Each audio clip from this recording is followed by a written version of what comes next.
So as I always say, welcome sport fans, welcome sport fans. Welcome to the 6th conversation of the Institute for Education's Safer at Home Speaker Series, hashtag IFE Online, featuring the former White House Presidential Innovation Fellow and the Institute for Education's inaugural 220 Civic Tech Service Awardee, Mike Brown.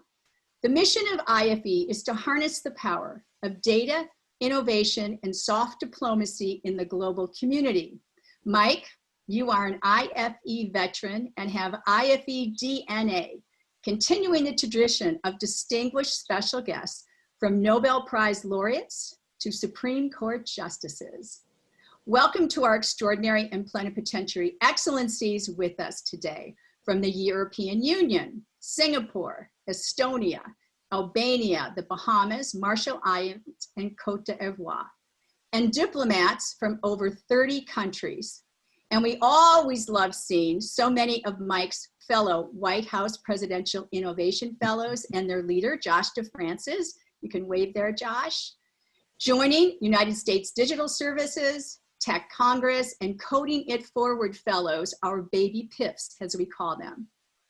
And a big shout out to our lead support with massive gratitude, Microsoft, Charter Communications, Crown Castle, IFE Innovation Steward, Dr. Amy Gang and Todd Park, Matt Cutts, IFE Stewards, Dr. R. David and Joanne Edelman, and John Paul and Britt Farmer. Now, we have a very exciting preview of a new IFE initiative. IFE Steward, MIT professor, and former Special Assistant to the President, Dr. R. David Edelman, and I have been exploring this effort along the lines of wise, or not so wise, AI. Dr. Edelman, please.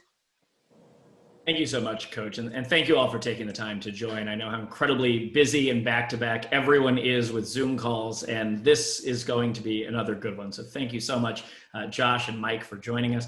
Before we get to the program today, I wanted to tease, and this is an unofficial announcement so far, a new program that we're in the process of launching here at IFE.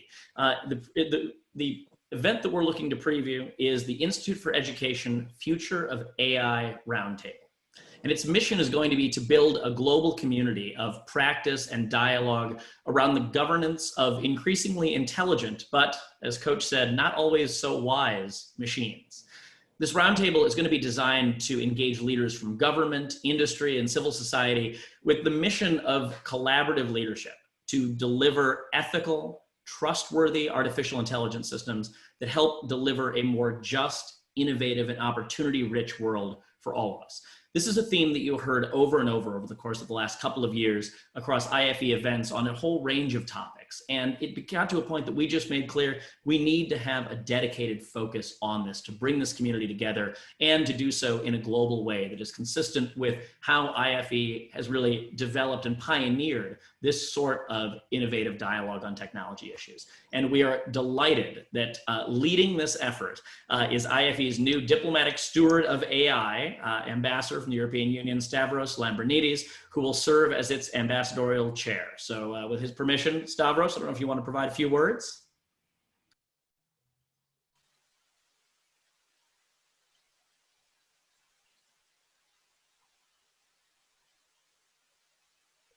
Stavros? We may have lost Stavros.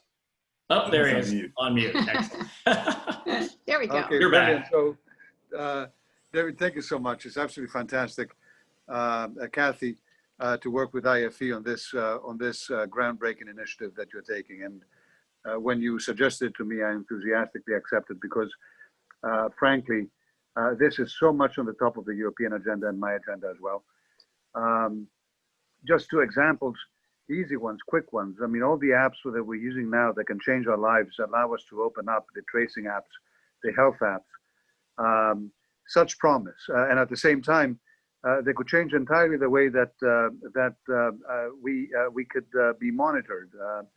Looking inside the body as opposed to outside the body could allow governments, companies to know what we think and why we're thinking and what we feel and why we feel it before we even do.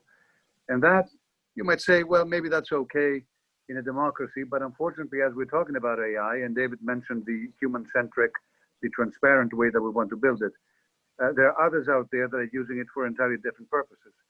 So this is not going to be an easy process. And I think that the big democracies of the world, the Europeans and the Americans, have a responsibility and obligation to work together and deal with this, including with major companies around the world. I remember a few years back in 2007, 8, 9, when we were talking about privacy at the European Parliament, there were many digital companies coming and telling us that we're being too strict about privacy, that we were, endangering innovation, that we weren't getting it. And then a few years later, I'm so proud to see that there are many companies that are actually competing with each other and who provides the greatest privacy. The way that we're thinking about this has changed. Maybe I can close this remarks by something that I used to talk with friends back then, and I still do. Some people will come to me and say, Mr. Lambrinidis, are you a terrorist? No. Are you an organized criminal? No. Then what do you care? If you have nothing to hide, you have nothing to fear. And I used to answer, you know what, if you have nothing to hide, you don't have a life. Get a life. We all have something perfectly legitimate to hide, perfectly legal to hide. If you have nothing to hide, in fact, why don't you just give me the results of your last, physical exam? Give me your credit card number. Tell me all your boyfriends and girlfriends of the past 10 years, including the secret ones. I mean, we all have something perfectly legitimate to hide. That's what democracy is all about. This is not a debate that will go away. This is a discussion that we can lead. And I'm very, very proud to be able to do it with IFE.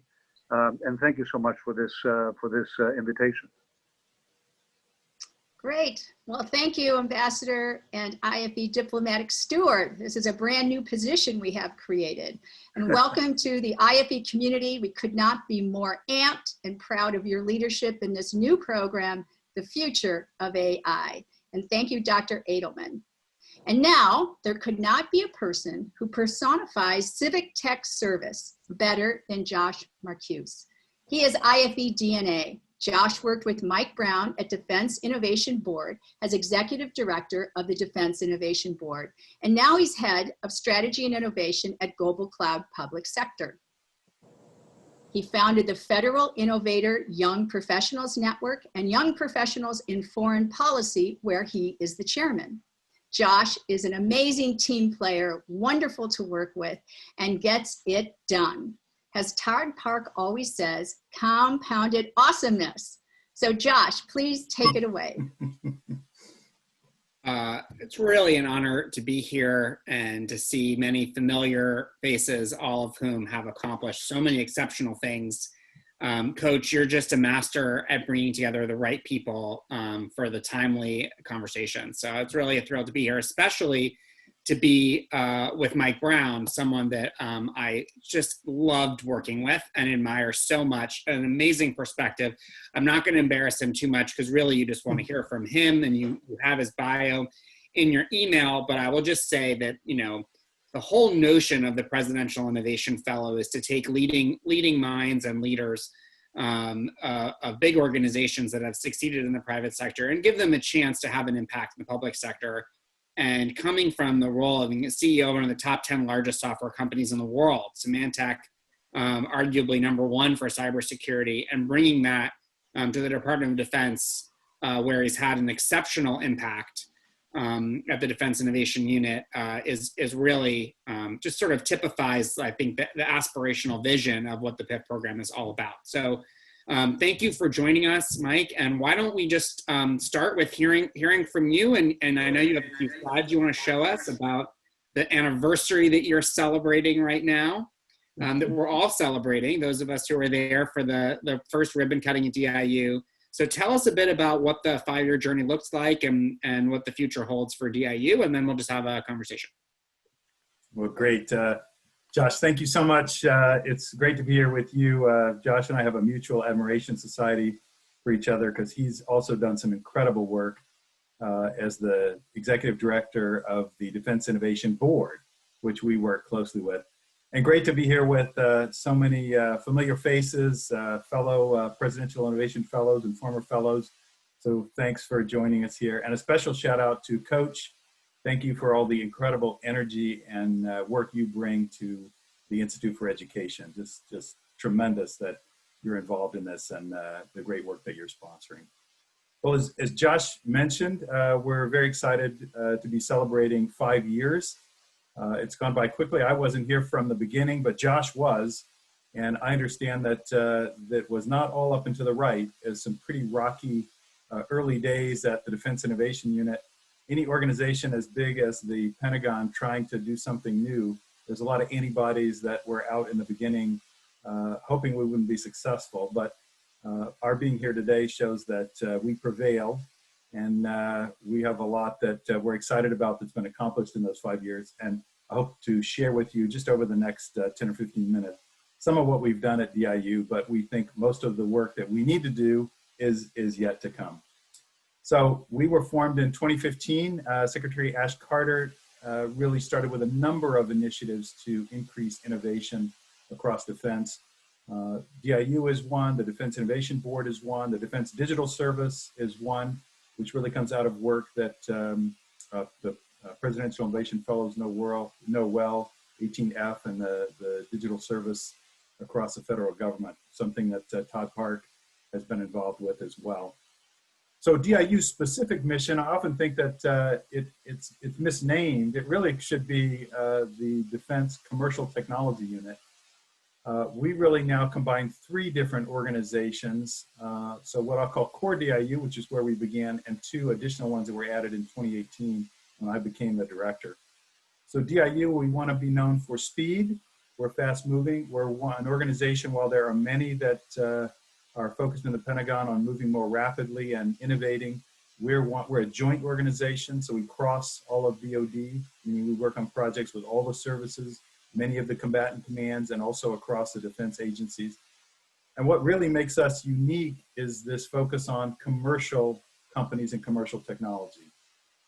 So what Ash Carter saw back 5 years ago is that a lot of the R&D happening in some of the game-changing technologies, and by that we mean artificial intelligence and cybersecurity, biotechnology, autonomous systems, that's really happening in the commercial world. So if we were having this talk in the 1960s or 70s, DoD would be leading the technology development in many of these game-changing technologies. Not the case anymore. DoD leads in a couple, hypersonics being an example, maybe directed energy. But for most of these technologies, which are going to be critical for our military capability, it's the commercial world that we need to turn to. So DoD goes from being an innovator in these areas to being a fast follower. And that requires some different motion, and that's what Ash Carter had in mind when he set up DIU. So his original vision is something that we're still doing today. That's the first part of our mission, accelerating the adoption of commercial technology. Again, how do we be the fast follower and incorporate that technology quickly and get it fielded? We're all about getting capability into the warfighter's hands. There's no reason why our warfighters should be working with yesterday's technology. We need to get them the latest and the greatest. And then from Secretary Mattis's time, I remember my interview with him when he said to me, "You're a small organization at DIU. We need you to be working on things that go across the department. How can you bring us new capabilities?" And when he said that, I was pretty daunted by that charge. But when I went away to think about it, it's all about what we choose to work on that determines whether we can do something that's transformational versus just yet another technology. So some of what we try and do works across all the services. Good example, predictive maintenance. How can we do a better job of understanding what parts are going to fail in anything that moves before it fails? The commercial world is all over this. Why not bring that technology to DoD? We started with the Air Force. Now we're working with the Marines and the Army, and also talking with the Navy about that. So that's the idea of a transformative project, a technology that goes across all of our military. And then for my time working for the first R&E Undersecretary Mike Griffin, strengthening the national security innovation base. This is a concept in the National Defense Strategy that basically says we have to, in competing with China, we have to be harnessing all of that innovation capability from the startups, the venture world, the investors, the incubators, academia, our national labs. There's so many players in what the defense strategy calls the innovation base, and we need to make sure we're making the most of all of those. So 2 other organizations were joined with DIU at that time. One that sponsors the Hacking for Defense course at about 40 universities. We call that organization National Security Innovation Network. This idea is to bring innovators together, maybe folks who are not exposed to national security, and get their ideas on how to solve national security problems. And then the last organization just getting underway right now with some authorization and appropriation from Congress, a fund that will stimulate private capital for dual use hardware. One of the things that we've observed is the software industry is very well funded by our venture capitalists. If you're in a hardware business, it's very hard to get the money to get a new battery technology, quantum sensor, space component funded in the US. And this is something we want to play a role in because those are the suppliers that we're going to need a decade from now. So DIU wants to play a role in getting those suppliers ready to be supplying to the Defense Department. And over the course of the 5 years, we've introduced about 65 first-time vendors to DIU and done about almost 100 projects now. Okay. We're organized into 5 different technology portfolio areas. I think that was on the previous slide. So they are the areas where technology is being developed by the commercial sector. So that's autonomous systems, AI technology, cyber, human systems, anything to make a human more effective in an adverse environment. That could be a dietary supplement, a helmet, or something else like that. And then commercial space, so that we're not having to fund all of that from the federal government. We saw a great example of that this summer with SpaceX launch of astronauts. So if we take a minute just to talk about what have we done in the last 5 years, interestingly enough, some of what we've done has not been project oriented, although that's probably what we're known for. We created a special process, commercial solutions opening, which is basically a way to go very fast with defense acquisition. How can we winnow down from a few dozen suppliers who might be interested in a DoD contract, choose the best, and then prototype with them, and how can we get that capability fielded? So that's a process we developed. And a lot of what we've done is launch new capabilities. So if anyone's heard of Kessel Run, one of the software factories for the Air Force, that started at DIU. It was a capability that was well beyond working with a commercial vendor, and the Air Force kind of graduated that and took that over. Another group that has worked to provide secure drones, we called Rogue Squadron, that transferred last year to the Defense Digital Service. And then we were there at the beginning of the JAIC, the Joint AI Center within DoD. And then the initiative I just talked about, National Security Innovation Capital. We have transitioned a number of programs. Shield AI is a handheld quadcopter that gives you real-time video inside buildings, plus infrared sensors to see where bad guys are. So if you're clearing a building in urban combat, you definitely want their product with you. Predictive maintenance I talked about before, how to bring the best of what the commercial world is using to understand maintenance to the military. Blue SUS, just happening right now. This is an effort to make sure that in the future we have US and allied suppliers of small drones, SUS, small unmanned aerial systems. So we're involved in an effort to standardize the product offering, the requirements across the Army, which is where it started, extending to the Air Force and the Marines, and also aggregate buying power across the federal government. So 5 suppliers that are successful in this program were just put on the GSA schedule.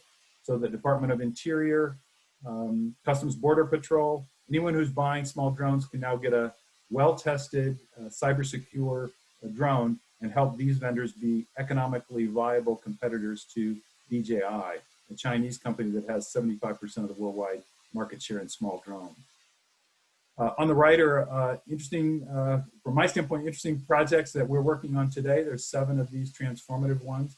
I'll just tell you about the first one. Air Threat Response is helping NORAD be able to fuse all of their sensor data together. Believe it or not, NORAD had different silos of information so that they spent, of the 12, 13 minutes the president would have to respond to incoming attack, they would spend 10 minutes correlating among different sets of data to understand what are they seeing, when really what they need is a common operating picture. So we've worked with a small vendor who has not done business with the Defense Department before, and they're putting in their AI platform, this sensor fusion together. Now we're able to take 10 minutes of work and compress that into 1 to 2 minutes. So very important capability improvement for NORAD. Northcom is thrilled with that. One of the things that we're pleased about is that we're leveraging the other people's money, the venture capitalists. So for every dollar we spend in a prototype contract, there's about 10x private investment made into those companies. So in some cases, it's even larger than that, 10x DoD funds and 10x to 100x in private capital. So we're very efficient with the money that we're entrusted with.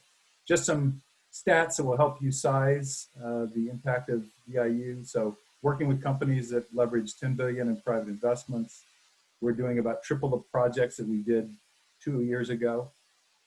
Our transition rate, or what we actually get to the field, is up quite a bit, now at 43%. We're not going to be happy until that's 60 or 70%. Almost 200 contracts awarded. I mentioned earlier, we're about to start our 100th project. We're influencing about 643 million. That's quite a bit of growth from where we started, but it's a drop in the bucket compared to what DoD spend. So let's talk about what's ahead for the next 5 years, if I remember the next slide, maybe before this one. So what's ahead for us is a new portfolio. We're adding to those 5 portfolios advanced energy and materials. Every part of the DoD is looking at what can we do for better energy storage, propulsion technologies. So that's going to be an important capability that goes across. We want to fill in this gap we talked about for new hardware suppliers with National Security Innovation Capital. Continue to recruit across from DoD and commercial companies to add to the talent at DoD. Something I'll talk about next, how do we scale this adoption? Because while we're proud of what we've done, it's a drop in the bucket, as I mentioned. And a new area that I'd love to be tackling is how to work with partners and allies. We have a lot of requests from our allies to work together on new technologies, and how can we support some companies in other geographies in Europe or in Singapore, Australia, India, and vice versa. How can we at DIU take advantage of the innovation bases in those countries? In fact, the National Security Innovation Base really should be the Allied Security Innovation Base. We have taken advantage in those contracts. I mentioned about 5 of them have gone to foreign firms. There's probably an opportunity to increase that in the years ahead. So I'll just talk about 2 aspects of this quickly, and then we'll take some questions. So how do we increase that scale? One issue is getting more dollars flowing through this ecosystem. So that $650 million over a 2-year period, 2 years is about the time of a project, is really well less than 1% of what DoD spent. So we have to figure out how more of the DoD can use commercial technology. So we're working on that, of course. And then on the right-hand side, a tremendous amount of work has been done on acquisition reform. I feel like we have the tools we need for acquiring different types of products at different speeds and with different requirements. There's a flexible or adaptive acquisition model in place now. But where we really need the help is how fast can we go? So as many folks will recognize who've done some time in government, this is the timeline. If we want to spend $1 of money, we're about to enter fiscal year 2021. So October is the beginning of that fiscal year. If we want to spend $1 in October, we would have had to start planning that 2 years earlier. So if you're following the cycles of some of these technology products we just talked about, especially in the AI or cyber world, it's ludicrous to think that you're going to know 2 years in advance what you need to be spending on. We need to have much more flexible budget authority for folks at the Pentagon to be able to adapt to something that came up that they hadn't thought of and be able to improve our ability to procure the latest technology. Let's go on to the last slide. So in general, what we're trying to do is expand this national security innovation, as we talked about before. So we want to be able to attract new investment. National Security Innovation Capital is one of the ways to do that. There's some supply chain choke points we need to be more sophisticated on. And there's a lot of DoD entities doing similar things that we need to coordinate them on. Won't bore you with the acronym soup there, but we can be doing a better job there. And then just make sure we have all the tools to access that technology that gets developed. These are some of what we've done at DIU. There's probably other tools that would help us do that even more. And we're starting some work with a couple of think tanks in DC to help us take a broader look and an objective look at what could be done, both to expand the national security innovation base and how we access that. So just a quick snapshot of what we've done at DIU. As I mentioned before, we're very pleased to be celebrating our 5th birthday, but there's so much left to do. As Josh knows, we're just scratching the surface, and we're excited to tackle some of the challenges that we need to for the next 5 years. Back to you, Josh. Fantastic. Well, I know we really want to hear audience questions, which you guys can put in the chat, and we'll be, in a few minutes, we'll be turning over to Coach, and Amy will be facilitating questions from all of you, but I get to ask at least a handful to get us started. So, you know, I think we can all read about tech and innovation transformation in DoD at all the many think tank reports we see coming out, but what we can't hear about is what it feels like to be part of this transformation. And so that's why I want to start the conversation, Mike, is you talked about how DoD is used to being a leader and now it's a fast follower. That's a very disruptive mindset shift for all the leaders across the department, and DIU is sort of at the vanguard. So what is it like to be a government leader that is taking your organization through a technological transformation like this? Well, Josh, you know well, there's really two sides to this. The side working with the Pentagon is really getting DoD to realize we're not able to call the shots and determine the processes. So we're so used to being able to tell companies how to do business our way. And we've done such a good job of that we have now a very small number of defense primes as they've consolidated to work with us in the way we are used to working.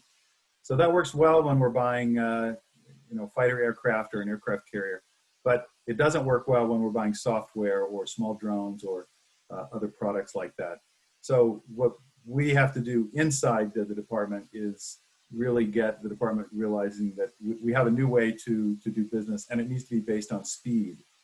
There's opportunity cost for these small innovative companies, and we've got to make sure that DoD can look like a reasonable customer, not someone that's going to overwhelm them with our specialized process and going very slow. So one of the things that we're proud of doing is getting the vendors a no quickly if they're not going to be chosen. So one side of it is working with the Pentagon. We've got to adapt our processes to work with the commercial sector. The exciting part is working with all these technology companies, because despite what, and Josh knows this, despite the over publicized Google Project Maven story, Google, we have 2 projects with Google right now. Many companies, including Google, want to work with the Department of Defense. So we're not seeing any resistance to that whatsoever. In fact, as long as we can show companies that there is something at the end of the rainbow, if they do the work to qualify and we can get them a quick yes or no, they're happy to work with us. In fact, the number of companies responding to DIU solicitations, which is really, we have a problem, can you help, is up 40% year over year. So that's the exciting part. There's no limit to what we can do in terms of accessing that innovation base. That's interesting. I was going to ask you about the Silicon Valley DoD relationship, but I think you sort of put some of those rumors to bed. It sounds like with 40% growth year on year that there's plenty of companies in the tech sector that want to work with the department and with the government in general, which I'm sure is great. But let me ask you this: what do you think is the most important change that you want to see DoD make to make it even easier for those companies to work with the department? What is the biggest thing standing in your way still? The biggest obstacle, and I guess before I answer that question, I should say, as we probably all know, that doesn't mean that every employee at every company would support that, but we do have the managements on board, including at Google, supporting DoD. So I think we've seen some bashing from DoD to companies in the Valley, Google being one, that has really said, hey, get on board, you need to support the US military. The companies are on board. We need to now make sure it's easy to work with us. So back to the one problem, if we could fix, maybe wave a magic wand, it would be this budget flexibility question. So there's a common term many of you will recognize, the valley of death. There's actually many valleys of death that companies can experience as they get from how to form a company, develop the technology, and then scale. But the one that we want to be able to solve is, if you have successfully prototyped your technology, can we be ready immediately for that uptake? We have the legal authority through other transaction authority to be able to do that. We can go through a prototype process and not have to recompete that business, which you might have to do with other contracting methods. But as we talked about before, the money may not be there because you would have had to plan 2 years in advance. So that's what I'd love to see changed, the trust between Congress and the DoD, so that there's flexibility within those budgets to say, if you find something that's the right substitute for what I'm providing this money for, please take advantage of that and give us something that is leading edge technology that potentially is less expensive. Go ahead and do that. There's no incentives right now in the system for someone to take that risk and substitute a new product for basically what Congress appropriated the dollars for.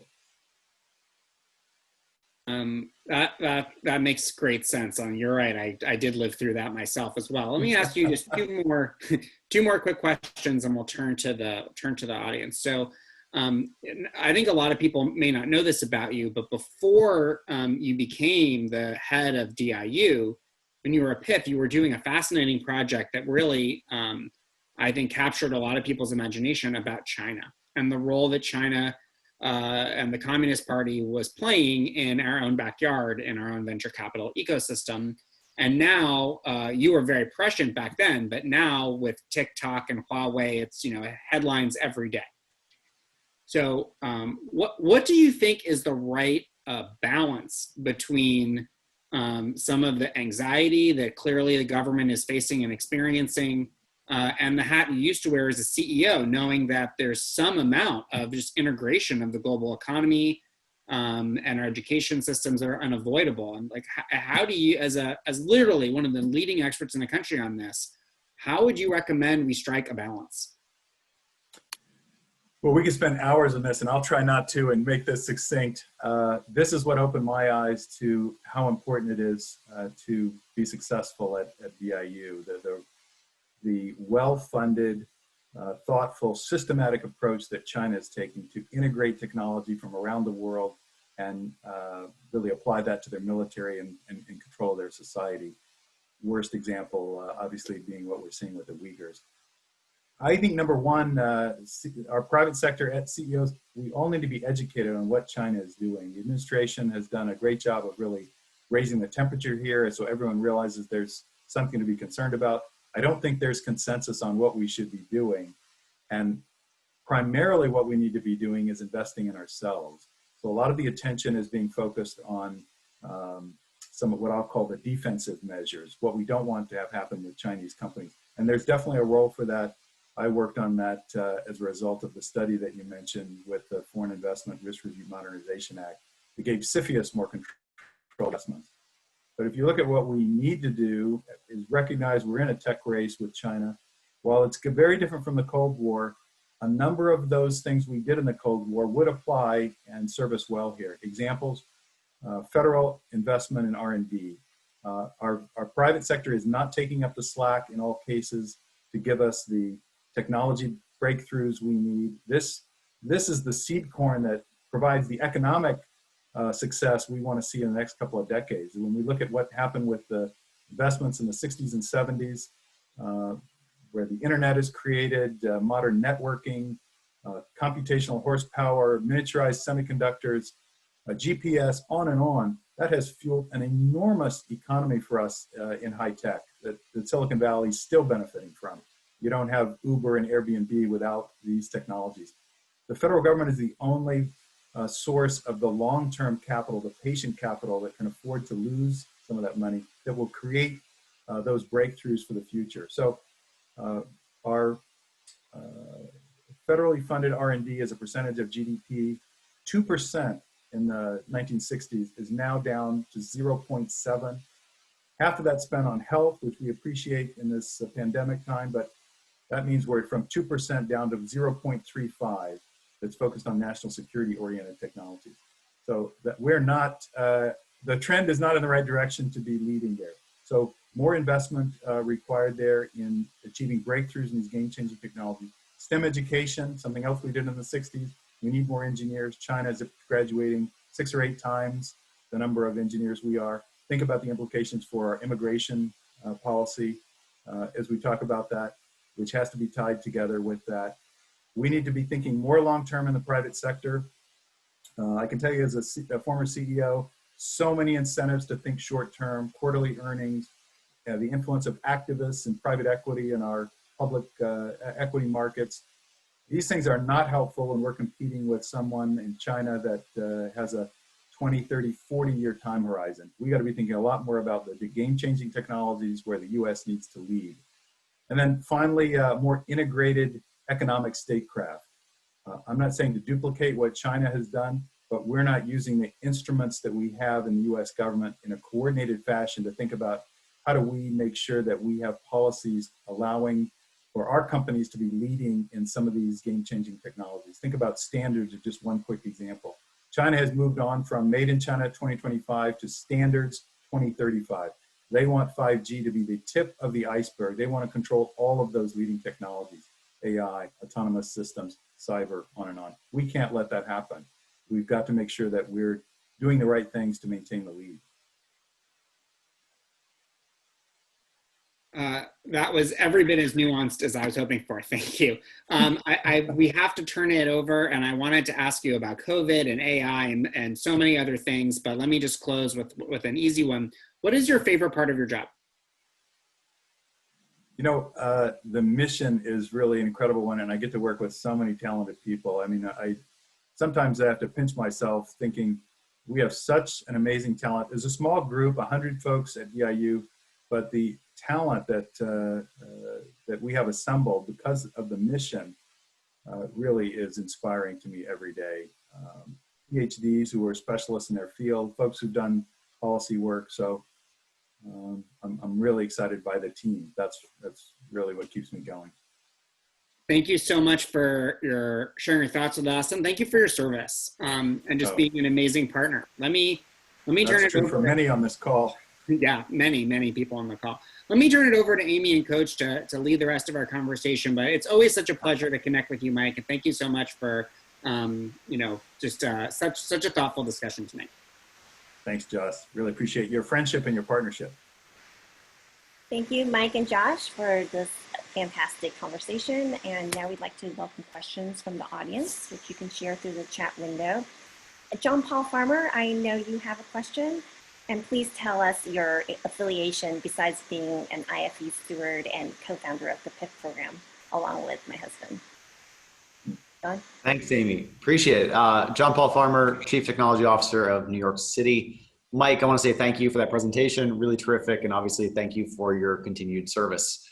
So you mentioned a number of these building blocks that are now in place, the Defense Innovation Unit, the Defense Innovation Board, Defense Digital Service, and obviously the ones that have been there for a long time, like DARPA, which we wouldn't have the internet as we know it today without DARPA. Right. Have you had any issues stepping on each other's toes, or the opposite of a lack of communication where you're not actually building on top of each other's efforts the way you could? And I'm curious whether, well, to what extent you see those other units as essential to your ability to reach the other, I think it's 99.8% of procurements that today are not being influenced by the good work that you're doing. Well, John, thank you for starting the PIF program. So many of us here have benefited from your work, so appreciate that. Yeah, I think you raise a good point.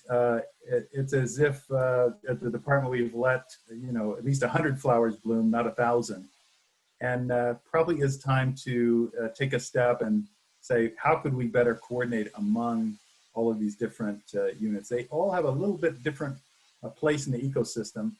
So I'm a big fan of the number of innovation units that have gotten started. So I think for what we have more, it has been better.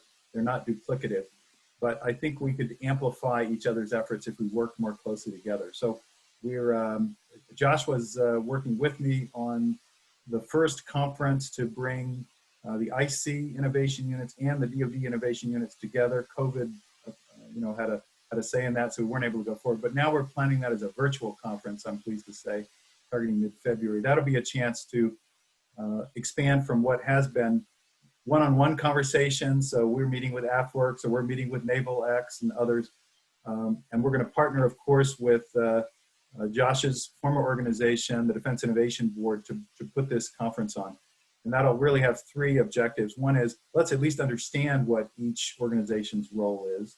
Two, what are the obstacles we're all finding to scaling our work? I gave you an example of one today with budget flexibility. Let's find out what those are in common, if there are obstacles in common. And then third, how could we amplify each other's efforts, at least with the messaging back to the Hill and senior leadership on what would make our efforts more successful. So I think that will be a nice step forward to put us more in sync.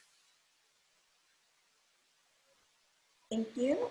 Next, we have Ambassador Stavros Lambrinidis from the European Union. Ambassador, please unmute yourself. Stavros, mute. Unmute. Thank you. So, yeah, so again, sorry about this. Mike, thanks a lot. Fantastic presentation. Josh as well. Quick question. As you try to develop these new defense technologies, what kind of discussions are you having about the human rights implications, ethical implications of them? Do you have someone in your 100 people who is dedicated to focus on that kind of discussion, for example? Are you trying to bake in some of those technologies that might be more human rights compliant than, of course, what China is doing with the Uyghurs, as you pointed out, front-loading them in the technology itself? Or are you having discussions about, appropriate use, including potentially setting legislative standards around the world on what should be or should not be the appropriate use for some of them? Absolutely. We don't have folks within DIU who are developing those ethical standards, but fortunately we do at DoD. Josh led an effort to really ensure that we had ethical standards for use of AI. So the Defense Innovation Board led that, and I'm pleased to say, I think Josh would be too, that those are pretty much adopted wholesale by the Secretary of Defense. So it's a perfect example of where we see those standards being developed. We clearly want to be on board with that. We have an effort within DIU now to talk to our vendors and prospective vendors about how we expect to see those applied. So while we won't be developing those standards in the future, we're going to rely on the rest of the organization at DoD to do that. And I think that's one of the advantages we have in this tech race with China, is we want to be working with allies on common standards and not going rogue, nor do we want to think that the development of the technology is so critical we want to put those standards aside. It's very important to have that be an integrated process as we go forward. So appreciate your question, very much in sync with it. Thank you. Next, we have Jackie Kazil, former Presidential Innovation Fellow. Jackie? Yeah, hi. Presidential Innovation Fellow from 2013. I worked with FEMA now. Now I work at Rebellion Defense with Chris. Nice. So my question was around the opportunities you had open. Right now the website says there are zero opportunities open, or zero solicitations. Explicitly they use the word solicitations. And so I'm wondering, why is that? How often do solicitations come through? What is the cadence for that? Has that changed during your time? And then to follow up on that, within a change of administration, what kind of impact do you see in general happening with respect to solicitations and your unit and the work that's happening right now? Great, Jackie. Yeah, very nice to see you again. So we have about 35 projects underway, as I mentioned, over the 5 years, about 91, almost 100 started. So, and a solicitation is typically open for 2 weeks. So we wouldn't necessarily have a solicitation open at a particular time. So we might have, as I just indicated, maybe 20 to 25 per year. And And so sometimes you'd see one, sometimes you wouldn't. We're up about 3x. We have expanded our capacity quite a bit. We're lucky in FY20 to get a 55% budget increase, and we're executing on that fully. So we have tripled the number of projects that we've done over the last 2 years. We're up about 50% over last year. So I do hope that we'll be able to continue to expand the number of projects. In large part, that will depend on what happens with support from Congress. As you know, we don't have the appropriations bill done for FY21 yet.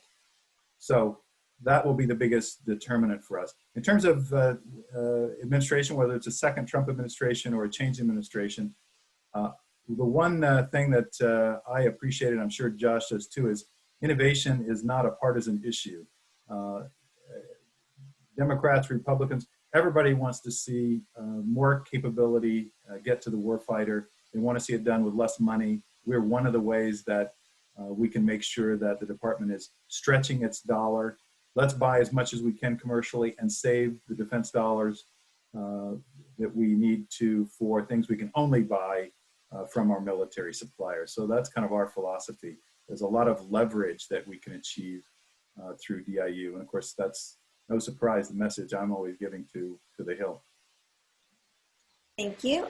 Next, we have Nick Sinai from Insight Partners and the Harvard Kennedy School. Nick? Hey, Mike, nice to see you. Yeah, good to see you again. I had a few questions. I'll fire them off at you. You can choose which one you want to answer. One is, how does DIU actually teach the rest of DoD? Because there's a natural rate of growth into the number of projects that you can do. But I think the home run here is if we can get the PEOs, the COCOMs, the IC agencies outside of DoD doing what DIU does. And I fear that sometimes people just collapse it to an OTA, this acquisition authority. Then there's so much more to your model in terms of really understanding and engaging with commercial and then working with defense customers to collapse the requirements and appreciate the benefits and the limitations of commercial. So how do you think about actually spreading the practices beyond the projects that you're able to execute on behalf? That would be one. The other one would be the rise of the defense VC market, right? You see investments in companies that where, the next generation Palantirs, whether the Rebellion Defenses, Andurils, those kinds of things. And then there's this big structural problem that just drives me crazy, which maybe you have a perspective on, which is the large primes and the way that we build stuff in DoD as kind of the first impulse, because that's where most of the money goes. And that's how we evaluate and how we actually buy and integrate most of this technology is through these primes. I wonder if you have a perspective on that. Okay, well, let's go back. Let's see, your first question. Your first question, remind me again. How do we teach the rest? Oh, the teaching. Yeah, so tough for me to keep the three things in my head at one time. So we are happy to share what we've learned with anyone within DoD, and we are flattered to see that a number of people have adopted this commercial solutions opening process, as I mentioned. Army Futures Command has adopted it. Air Force has adopted it. I don't know if they've adopted it exactly the same way, but it doesn't matter. And anyone who will come talk to us, we're happy to share what we're doing. We're doing that with some other governments as well. The UK has been in to talk to us. India's been in to talk to us. We're happy to share. But we don't view it as our mission to be proselytizing or teaching. And I know that Congress would not give us more dollars if we told them that we've taught 50 organizations, but by the way, I've only executed half the projects I did the previous year. So I think we're realistic about how we're measured, what we're expected to do. So we need to keep focusing on bringing those capabilities to the market. But we're happy to share with folks along the way and do anytime that we're asked. My perspective on the increasing number of vendors that are focused on the defense market, I love that. I mean, I think we need to show that this is a viable way for companies to be successful and frankly make money for investors. So to Rebellion, to Anduril, who is a vendor that we're working with, we think that's a fantastic development. In fact, there's a group on the West Coast now, you might be familiar with, the Defense Investor Network, that really is trying to pull all of those folks together and provide some content so that their job's made a little bit easier by the common introductions, and it's a platform for those of us in government to present some of the ongoing requirements. So the NSA is presented, the CIA is presented as an example. So I think that's a fantastic development. Okay, you had a third question. The role of the prime in commercial tech. Yeah, I mean, this is part of the education at DoD of if we want access to the leading technology, we have to work in a different way, and that's not a comfortable motion for a lot of people at DoD. So we just have to get more folks within DoD to realize what are the benefits of going commercially, and that we can. We have experience with doing that now, so that that's one of the tools that someone reaches for in acquisition now. You don't have to just do it with a prime. I will say that DIU works with primes. Probably 10 to 15% of our contracts are with primes when we need to integrate capability from multiple vendors. So that's a perfect role for primes to play. And when they may not have access to leading technology, if they can help integrate that, because we all know DoD does not like some assembly required, then we can take advantage of their capabilities and bring in new vendors to DoD. So that's a model we'd like to see be on the rise. Thanks, Nick. Thanks. We have several questions about healthcare, biotech, genomics, and biosecurity. Is the DIU doing that sort of work, or is that part of NIH? How are we approaching that? So we don't have a portfolio focused on biotechnology. We're working pretty closely with, we're in an organization, Undersecretary for Research and Engineering, and there is a biotechnology directorate there. So we're working especially on bioengineered processes.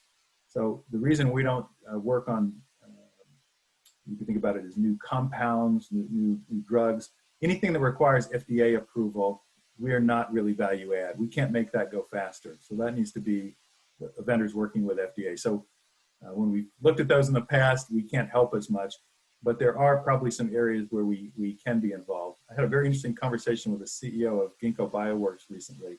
Phenomenal company if you're not familiar with it. Amy, I know you are.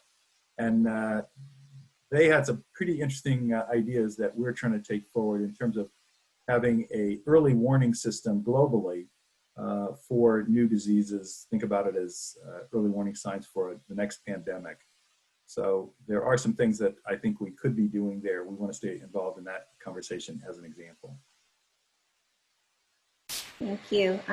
We probably have time for one last question, or maybe two. So let's see. So someone, Bob Yarab would like to ask a question about space. Yeah, hi, I work at the Science and Technology Policy Institute, STIPI, that supports the White House Office of Science and Technology Policy. The question I had was, DoD has a 15-20 billion budget for space, and DIU also invests in space. So how do you decide, what is sort of the DIU sweet spot? Yeah, great question. And this is very similar to other technology areas where AI, as an example, why are we not duplicating what the department is doing in AI, which would have a much bigger budget than what DIU has. So we're scouting constantly. We have a group called the Defense Engagement Team. And if we were in a private company, that you'd think of that as sales, but in government, that's not really an acceptable term. So, but they're working with other parts of the department, and think about in space, it includes the agencies, NGA, NRO, the Space Development Agency, which is also within R&E, and looking for where are the projects that would benefit from commercial technology. So they help us do that sorting process. And then from those, when we have agreement with a DoD partner, like SMC would be a good example, or NRO, when there's agreement on where do we need some commercial technology, then we get involved. So a good example of one of our transformative projects, Peacetime Indications and Warning, we call it. So that combines rapid launch. So we're working with the companies doing rockets where they want to sell as a service. So we help facilitate the contract and the prototypes to test those rockets. Small satellites, so think about the synthetic aperture radar satellites. that help you see through day and night, clouds. We're helping those get launched, doing that with our DoD partners.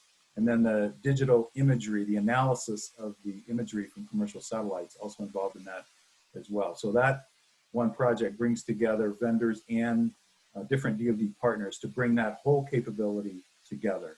That's something, fortunately, General Hyten is following closely as the vice chairman, and those have been prototyped successfully. So that's an example of, okay, well, now we need to buy that. We need to structure the right commercial contracts.